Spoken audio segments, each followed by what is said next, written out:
Olá pessoal, tudo bem com vocês? Hoje a gente vai estudar um assunto novo. Vamos estudar genética, né? O que é genética? É a ciência que se ocupa de tentar entender da origem, né? Ou seja, da gênese dos seres vivos, o que faz com que os seres vivos sejam do jeito que eles são. Basicamente, o estudo da hereditariedade, né? Ou seja, como que as características passam, né? As nossas características vêm dos nossos antepassados. Tá?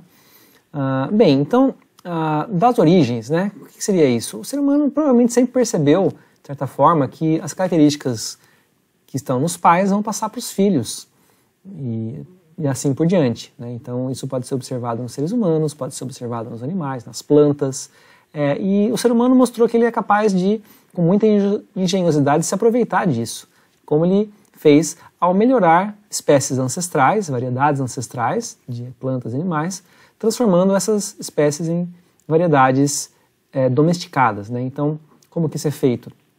Basicamente, ele percebeu que tem uma banana lá cheia de semente com pouca polpa, né? E dentro da variação que existe nessas frutas de banana, pode ter um pé de banana lá que produz um pouco mais de polpa e um pouco menos de semente. Então, um ser humano muito esperto percebeu, opa, se os filhos se parecem com os pais, eu vou pegar esse pé de banana da minha banana ancestral lá, eu vou pegar esse pé de banana para ser o genitor das minhas próximas bananeiras. Então, eu vou substituir, vou pegar esse indivíduo e vou usar ele como base para os próximos, deixar ele se reproduzir e a partir dos filhotes dele vou produzir mais bananeiras. E dessas próximas, algumas também vão ter mais polpa e menos semente, enquanto outras vão ter mais semente e menos polpa. Então, variação. Lembra que a gente viu na evolução? Né? Então, a variação foi selecionada pelo ser humano, a partir desse princípio de que os filhos se parecem com os pais, ele foi obtendo gradualmente até chegar nisso aqui, que não é um produto natural. A banana não é um vegetal que existe na natureza por livre e espontânea vontade. Né? Ele foi engenheirado, vamos dizer assim, pelos seres humanos primitivos, né? Que desenvolveram a agricultura até chegar no seu estado atual. E assim foi com os animais domésticos, né? Com o cachorro, o porco, né? O milho. Né? Essas espécies são espécies feitas, produzidas pelo ser humano através do melhoramento genético, num tempo em que ainda nem se sabia o mecanismo genético, né? Ou seja, como que essas características passam. A gente só sabia que elas passam e nos utilizamos dessa mecânica, né, para melhorar espécies, pelo menos melhorar do nosso ponto de vista, né? Ou seja, fazer com que essas espécies favorecessem a nossa existência de forma, né, mais prática. Bom, mas quem, de certa forma, trouxe aí uma compreensão mais científica, mais completa do que nós temos como a genética, foi um monge chamado Gregor Mendel, que basicamente ele se ocupou por uma boa parte da vida em cultivar ervilhas de cheiro, que é uma plantinha, né, a qual ele estudou sistematicamente para tentar entender como que acontecia a transmissão das características hereditárias nessas plantas. Então, nas próximas slides aqui a gente vai tentar entender como que isso aconteceu. Bom, ele fez experimentos com ervilhas porque as ervilhas têm um ciclo de vida curto. Então, imagina se você for estudar a genética do ser humano, por exemplo. Né? Então, um ser humano demora até estar em idade reprodutiva, vários anos, né? Então, se você for uma pessoa particularmente longeva, aí, se você viver por muitos anos, você vai com sorte ver aí 3, 4, 5 gerações no máximo. Né? Enquanto uma ervilha, né, ela pode dar várias sementes por ano e você vai conseguir aí ver muitas gerações de ervilha em pouco tempo. Né? Outra coisa, elas são fáceis de cultivar, e elas não saem do lugar, elas são plantas, né? Então você consegue aí, não é uma planta muito exigente, inclusive, você consegue ter um jardim aí com bastante controle das condições e acompanhar aí muitos números também, né? Você vai ter, a partir de um pé de ervilha, você consegue produzir muitos outros através das sementes, então é bastante prático você cultivar ervilhas. Um outro aspecto aí é que você consegue controlar a reprodução. Inclusive, o que acontece? A flor da ervilha, vamos aqui, ela tem um sistema aqui que os órgãos sexuais propriamente ditos, né, os estigmas, os óvulos, as anteras aqui que produzem pólen e os ovários, eles ficam retidos dentro de uma pétala que é fechada. Então, naturalmente, uma planta ela vai se autofecundar. O próprio pólen dela vai cair no estigma dela e vai fecundar aqui o óvulo dentro do ovário. Então, numa planta, numa ervilha, né, essa autofecundação é a norma. Então, se você quer uma planta que se reproduziu sozinha, isso é o básico. Se você quer fazer uma reprodução, uma fecundação cruzada, ou seja, pegar uma mãe e um pai, digamos, né, entre aspas, você consegue fazer isso manualmente. Você vai lá na flor, abre ela e promove a fecundação cruzada. Uma outra coisa que é bastante importante aqui é que o Mendel foi capaz de escolher, dentre as características das ervilhas, aquelas que eram descontínuas. O que são características descontínuas? São características que não têm variação contínua, né? Não tem variação gradual. Ela é ou tudo ou nada. Então, por exemplo, ele escolheu 7 características. Eram elas: forma da semente, que pode ser lisa ou rugosa. Então não existe semente meio lisa, meio rugosa. Ou ela é lisa ou ela é rugosa. A cor da semente pode ser amarela ou verde. A cor da casca, que é a cor da flor, pode ser lilás ou branca. A forma da vagem pode ser inflada, que nem um balãozinho, ou pode ser comprimida, né, marcando aqui as sementes. A cor da vagem pode ser verde ou amarela. A posição da flor, ela pode ser na axila, ou seja, aqui no entroncamento, ou terminal, na pontinha do ramo. E a altura da planta, ela pode ser uma planta alta, ou ela pode ser uma planta baixa, uma planta anã. Tá? Então, essas características que o Mendel estudou. Claro, as ervilhas têm outras características, né? Mas ele escolheu características descontínuas, características que são ou tudo ou nada, ou uma coisa ou outra. E isso foi importante porque facilita, né? Se você vai estudar, por exemplo, cor de pele em seres humanos, né? Você tem uma pele negra, uma pele clara, e você tem aí todo tipo de variação no meio do caminho, né? Então, isso leva um grau de complicação aí que o Mendel não teve que lidar com isso, né? O Mendel pegou características simples para tentar entender o mecanismo básico, e foi graças a isso que a gente conseguiu entender depois os mecanismos mais complexos, né? Mas ele começou simples. Bom, uma outra coisa é que ele trabalhou com linhagens puras, né? Ele conseguia, por causa desse processo de autofecundação, ele conseguia escolher linhagens que eram puras para uma certa característica. Então, por exemplo, se ele pegou aí flores que tinham flores brancas, ele conseguiria testar através da autofecundação e ver que aquela linhagem produzia sempre flores brancas. E uma outra linhagem, um grupo lá de plantas produzia sempre plantas de flor lilás, né, através da autofecundação. Então ele conseguia isolar linhagens puras daquelas linhagens misturadas ou linhagens híbridas, que podiam produzir plantas dos dois tipos, né. Claro, lembrando, essas características são separadas, então uma planta pode ter qualquer combinação dessas características aqui, tá? Não é que ela tem todas elas ou todas elas. Pode ter essa e qualquer combinação aqui, beleza? Então, vamos lá ver como que o Mendel fez um experimento. Então, vamos pegar aqui um exemplo, ele fez isso com todas as características, mas vamos pegar aqui o exemplo da cor da flor, tá? Então, ele tinha a linhagem pura, né, ou seja, uma linhagem de flor lilás, que produzia por autofecundação ou autopolinização, produzia sempre indivíduos com flores lilás. Por outro lado, ele tinha uma linhagem aqui de plantas de flor branca, que produzia por autofecundação sempre indivíduos de flores brancas. Então, essa geração ele chamou de geração P, geração parental, pura, né? Ou seja, sempre produzia indivíduos iguais aos pais, tá? Então, o que ele fez? Ele pegou indivíduos puros, né, brancos e lilás, e fez a polinização cruzada. Ele pegou manualmente na florzinha, abriu aqui a parte onde tem os órgãos sexuais, pegou o pólen de uma e colocou na outra, né? E tanto faz, masculino dessa com feminino dessa e vice-versa, tá? Fez a polinização cruzada e conseguiu a geração F1. E o que ele observou nesse exercício, nesse experimento aí, foi que, para todas as características, existia sempre uma característica que ela aparecia em todos os indivíduos dessa geração F1. Ou seja, nesse caso aqui, flor lilás ou flor branca, se você pegasse indivíduos puros, de linhagens puras, e fizesse a fecundação cruzada, a primeira geração híbrida, ela sempre era lilás. Todos os indivíduos tinham flor lilás. Então, na geração F1, todos tinham flor lilás. Ué, e o que aconteceu com essa característica aqui? Para onde ela foi? O que aconteceu? Mendel não parou aí. Ele pegou a geração F1 e ele fez a autofecundação, né, desses indivíduos aqui. Então deixou eles se reproduzindo sozinhos. Ou seja, esse indivíduo aqui reproduzido com ele mesmo, né, e esse com ele mesmo, esse com ele mesmo, esse com ele mesmo, e viu o que ia dar, né? Pegou, plantou num jardim lá e viu o que seria o resultado das sementes produzidas por esses indivíduos aqui. Então ele chegou na geração F2. E o que ele percebeu? Ele percebeu que na geração F2 voltavam a aparecer flores ou indivíduos com flores brancas, né? Semelhante, olha só, não aos seus pais, porque os pais todos tinham flores lilazes, mas aos avós, vamos dizer assim, né?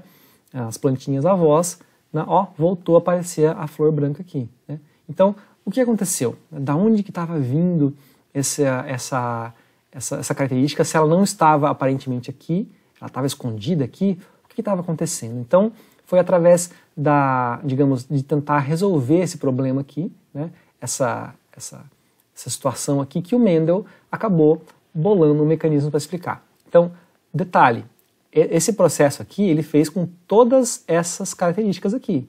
Ele cruzou indivíduos, né, com sementes, com cor da semente, com cor da casca da flor, forma da vagem, cor da vagem, posição das flores e altura da planta.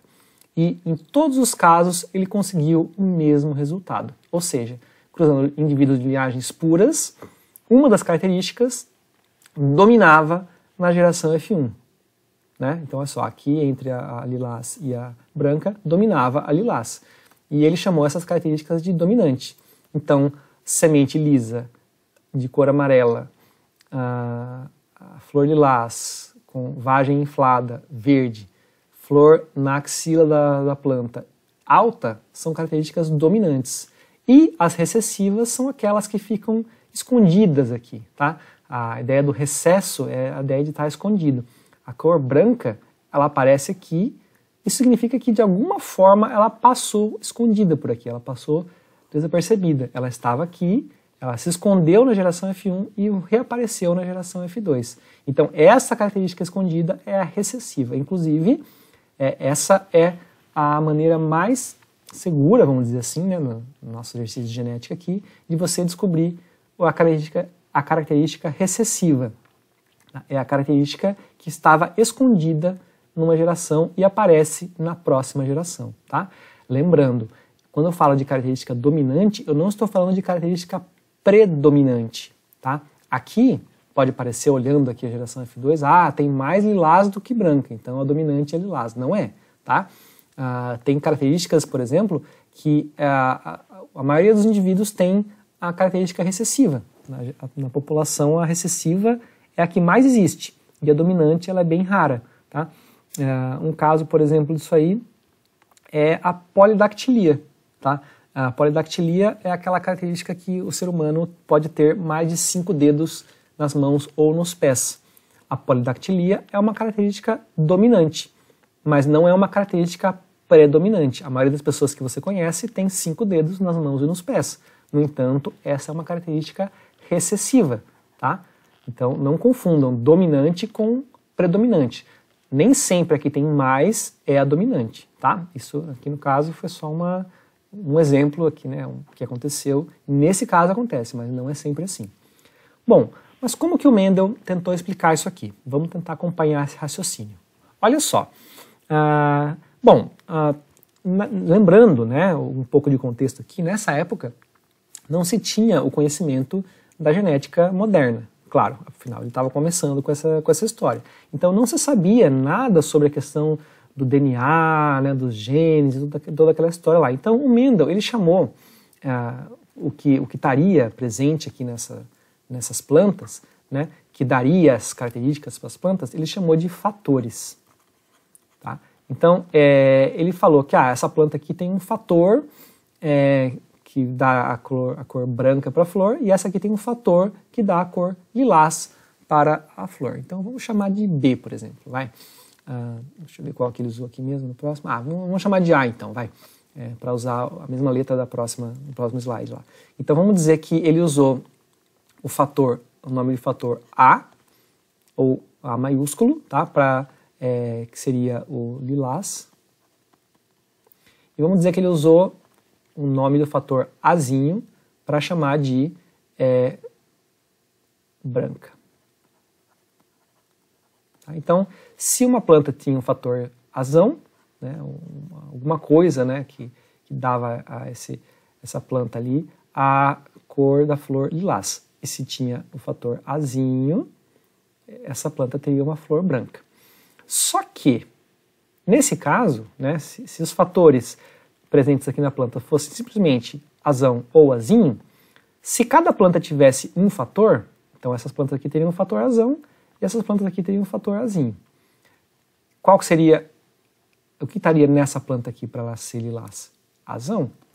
E daí como que apareceu essa aqui? Não dá, né? Então, o Mendel pensou assim, tá, então se com um fator só não resolve, né, vamos supor que tem dois fatores. Né? E se tiver dois fatores? Vamos pensar aqui, olha só. Dois fatores, Azão, Azão. Né? Então vamos supor que cada planta, para determinar a cor da sua flor, vai ter dois fatores, Azão, Azão, e essa aqui, se é branca, ela tem Azinho, Azinho. Tá? Essa planta aqui, essas plantas aqui intermediárias, geração F1, vai ter o quê? Ela vai receber um fator e outro fator, ela vai ter Azão, Azinho. Ah, olha só, né? Então, claro, como o Azão é dominante, né, ele aparece aqui, e esse aqui fica escondido, ó. Ele está aqui, mas ele não aparece. Ele vai aparecer aqui. Como? A gente já vai ver daqui a pouquinho, tá? Mas então, o Mendel, ele usou, né, essa lógica dos fatores para tentar explicar o que acontecia. E uma coisa muito importante é que ele fez estatística. Tá? O que ele percebeu aqui? Ele percebeu em todas as características que ele trabalhou aqui, todas as características, ele percebeu que sempre, na geração F2, a característica dominante, ela aparecia na proporção de 3 indivíduos com a característica dominante para cada um indivíduo com a característica recessiva. Ele observou essa proporção. Claro, ele não tinha só 4 indivíduos. Tinha tipo 300 e cacetada aqui e tinha 100 e cacetada aqui. Então eram números, mas que sempre quando ele via a proporção, era para cada 3 tinha um. Sempre. E esses números deixaram ele bastante intrigado, porque estatisticamente isso mostrava uma tendência. Devia ter algum mecanismo por trás dessa herança aqui que era capaz de produzir essa proporção. Tá? Então, no próximo slide vamos acompanhar como que ele propôs que esse mecanismo fosse. Bom, então basicamente, né, o que nós temos aqui é a flor da ervilha. Né? Então, vamos tentar entender aqui o que se sabia e como que poderia ser trabalhado isso. Bom, se sabia que o pólen, né, que é a porção masculina aí vamos dizer, do gameta masculino, e o óvulo, que está aqui, né, onde fica a osfera da planta, que é o gameta feminino, né, eles realizavam a fecundação que iria produzir o próximo indivíduo. Então, se sabia que deveria ser passado, né, os fatores, que ele chamou de fatores, né, eles seriam passados através dos gametas, né, masculinos e femininos. Então, o que ele pensou? Bom, então o gameta masculino deve passar as características presentes na planta, né? Assim como os gametas femininos, e essas características, esses fatores que vão estar nos gametas, vão se juntar e vão produzir, né, a semente que vai trazer as características da planta que vai se formar ali. Né? Então, o que ele pensou? Se, vamos pensar, a minha planta vai produzir gametas, ela vai ter que produzir gametas com os fatores que ela tem. Com os fatores que ela tem aqui. Né? Então, se a planta pura tem 2 fatores Azão, e a planta pura aqui tem 2 fatores Azinho, ela vai ter que produzir gametas com esses fatores, certo? Então, vamos analisar aqui o que está acontecendo. Então, vamos supor que essa aqui é uma planta púrpura, né? Então, ela tem, se ela for pura, como as da geração P aqui, ela vai ter o quê? Ela vai ter, na sua composição lá, 2 fatores Azão. Então, quando ela for produzir gametas, no pólen, você vai ter fator Azão. Né? No óvulo, você vai ter fator Azão também. Tá? Então, o que aconteceu aqui? Ó? Vamos acompanhando aqui nesse esquema aqui. Supondo aqui, o indivíduo que tem a flor branca, ele vai produzir gametas, né? Vai produzir gametas, são células reprodutivas, lembrando, né? Vai produzir gametas que são, que trazem os fatores, né, azinho. A planta que é púrpura, ela vai produzir os gametas que trazem o fator, que é o azão, né? E o que pode acontecer aqui de cruzamento disso? Vamos só apagar aqui para fazer um outro. Fazer um pouco para cá, para ter mais espaço. Então vamos supor assim, né? Uma planta, aqui também. Nesse caso aqui do cruzamento de uma planta branca com uma planta púrpura, você vai ter uma planta púrpura que produziu gametas azão, né? Vamos colocar aqui os dois gametas. E você vai ter uma planta aqui branca que produziu gametas azinho. Vou colocar aqui os gametas. Claro, pode ser o pólen ou pode ser a osfera, tá? Mas o que vai acontecer? Vamos supor que aqui é o pólen. Esse pólen pode se encontrar, né, com esse aqui, pode se encontrar com esse aqui. Esse aqui, pólen, pode se encontrar com esse aqui. Ah, mas que diferença faz? Eles são iguais, né? O azão, tudo bem, aqui nesse caso são. Mas e se não for, tá? Então, é uma questão de combinação, né? Então, ela vai produzir gametas, né, com seus fatores, que podem se encontrar com os fatores. Então, isso aqui, que está representado aqui, basicamente é simplificado nesse quadradinho aqui, ó, nesse joguinho da velha, tá? Que a gente pode fazer assim, ó.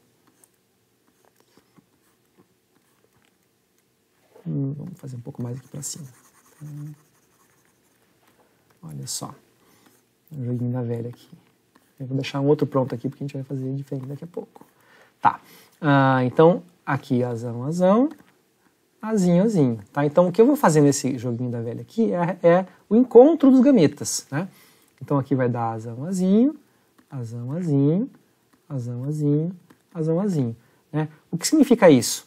Que não importa que encontro que aconteça, tá? Os gametas produzidos pelas plantas com flor púrpura puras sempre vão ter o fator azão.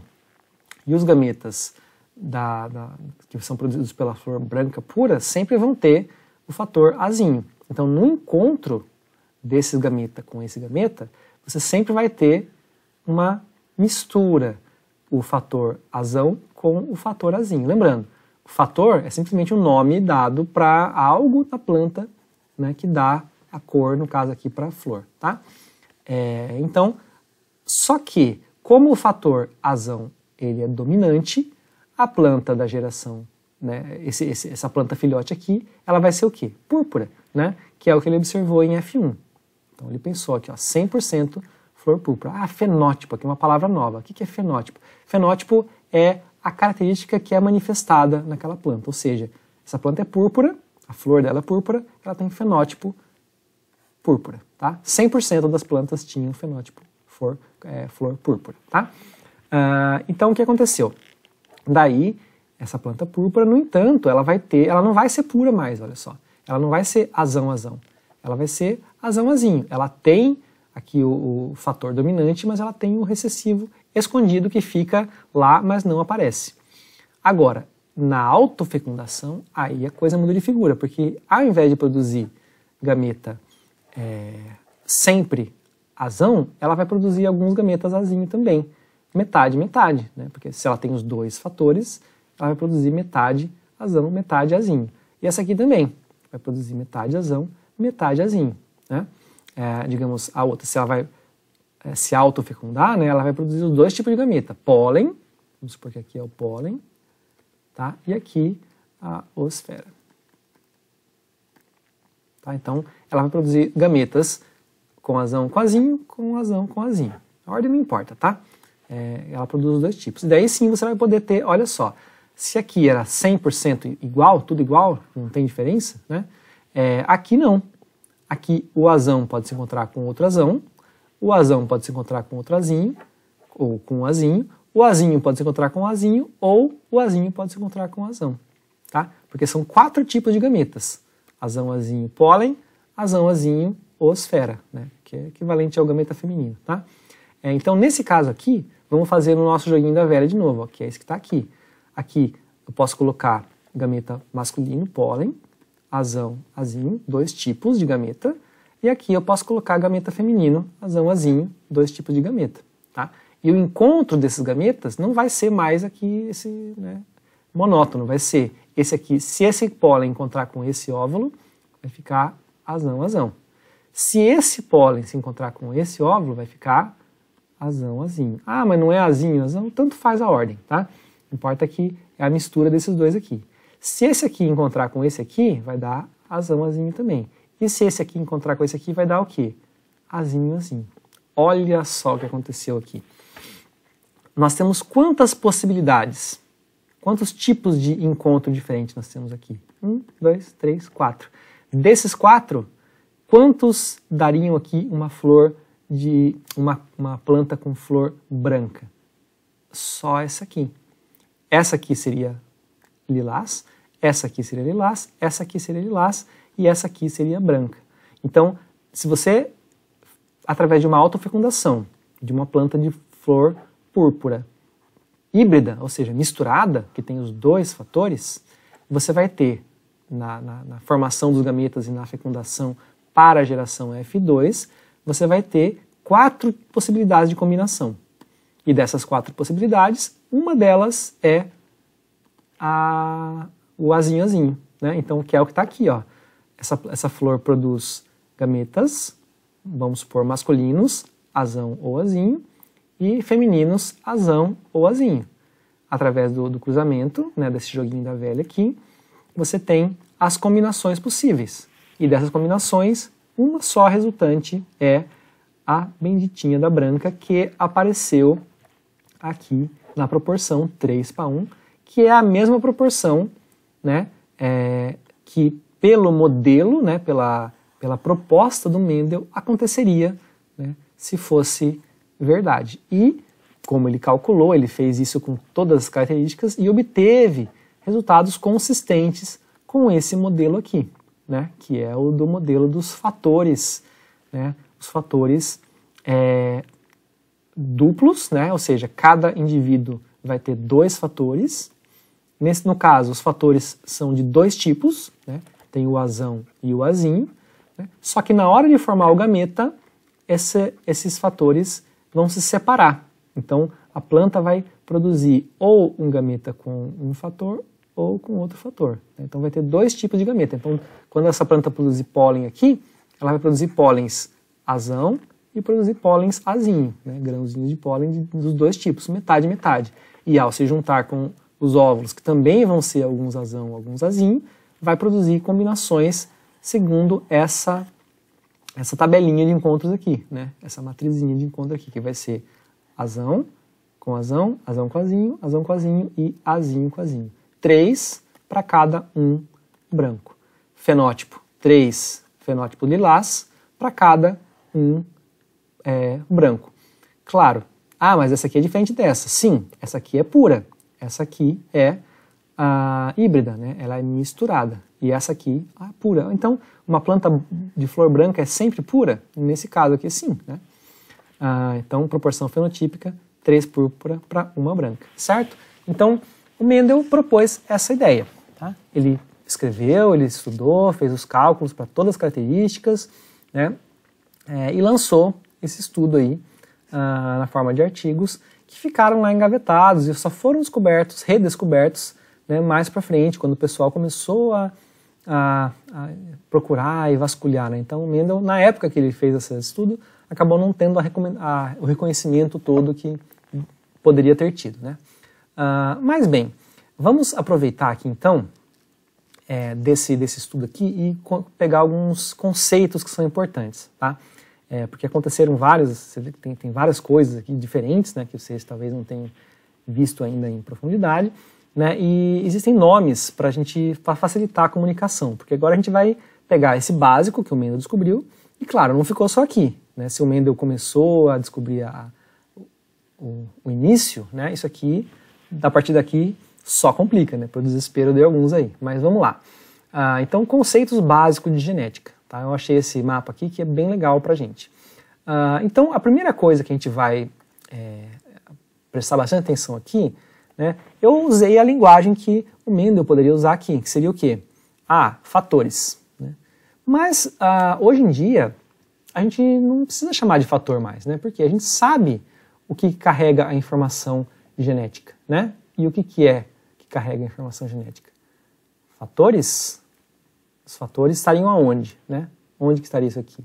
Estaria no DNA, né? Então, quando o Mendel estava falando aqui dos fatores, né, mal sabia ele que ele estava falando de informações que estavam lá no DNA, no núcleo das células.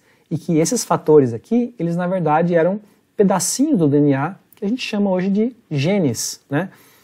E as versões de um gene, né, recebem nomes específicos. Então vamos lá, tá? Então olha só, DNA, vamos relembrar, né, é o ácido desoxirribonucleico, que é o que carrega lá a informação que está lá no núcleo da célula, né? O RNA é aquela molécula parceira que ajuda o DNA a se expressar, né, que a gente pode relembrar também lá na síntese de proteínas, tá? E tudo isso aqui fica lá no núcleo, né? O RNA pode sair do núcleo, mas ele é produzido lá no núcleo, né? Onde vai ser armazenado o DNA, tá? O genoma é o conjunto dos cromossomos, né? Cromossomos são as cadeias de DNA espiraladas, né, que carregam a sequência do DNA dos genes de um indivíduo, tá? Então, isso aqui para a gente relembrar lá os conceitos básicos do núcleo e tudo mais, tá? Então, o que acontece? Dentro de um cromossomo, né, de uma sequência de DNA, de um pedaço de DNA, você vai ter um trechinho, né, dentro do DNA, que é chamado de gene, tá? Então, o gene é um trecho dentro do DNA que tem, né, uma localização específica dentro daquele cromossomo e ele traz a informação para uma certa característica. Então, aqui, no caso da cor da flor, existe no DNA da ervilha, no DNA da ervilha, existe um trecho lá. Opa, ficou feio esse DNA, hein? Vou tentar melhorar isso aqui. Aqui o azinho apagou também. No DNA da ervilha, existe um trechinho aqui que é correspondente à informação que vai determinar a cor da flor. Então, esse trechinho é o gene, né, que corresponde à instrução para a cor da flor, tá?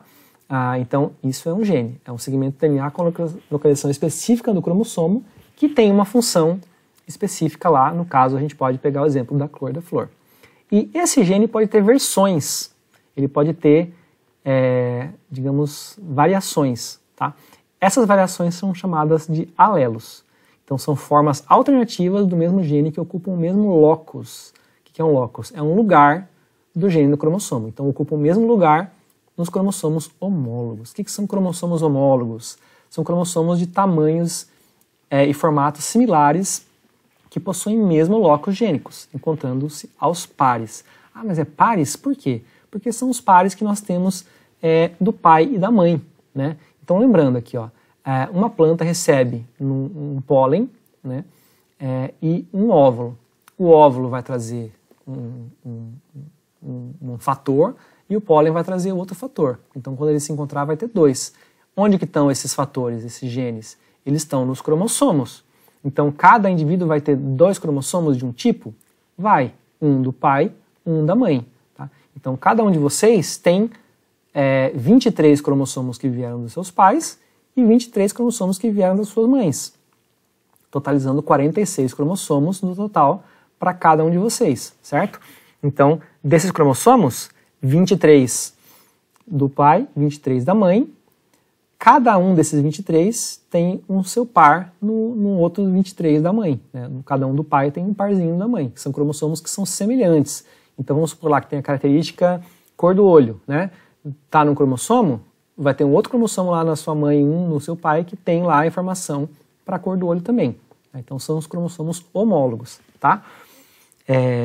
Então, tá entendendo como isso aqui se liga à questão aqui da flor? A gente vai voltar a falar disso mais, até para relembrar, né, para esclarecer isso, mas é importante que a gente se ligue aqui nessa condição, né? Então, se o DNA, né, nós temos 46 pedaços de DNA do ser humano, né, 23 são do pai e 23 são da mãe. São 23 pares, né, e cada par, né, vai ter cada um vai ter o seu par, que é o homólogo, tá? Que é o que vai ter as informações semelhantes ali, né, em termos de os mesmos genes, né, podem ser alelos diferentes. Pode ser um azão, pode ser outro azinho, mas vai ser algum desses dois, né, no caso da flor. Muito bem. Então, genes, alelos, né? Temos aqui também um conceito importante que a gente falou, é o fenótipo, né? Que é a característica observável, é aquela que se manifesta no indivíduo, tá? Em oposição ao fenótipo, ou em contraste, nós temos o genótipo, né? Então, o fenótipo é o que aparece, e o genótipo é o que está lá no gene, tá? Então, o conjunto dos genes de um indivíduo é o seu genótipo, tá? Então, o genótipo mais o meio ambiente, né? Então, o seu genótipo mais o meio ambiente vai dar o fenótipo, né? Então, se você pegar dois gêmeos que têm o mesmo genótipo, gêmeos idênticos, né?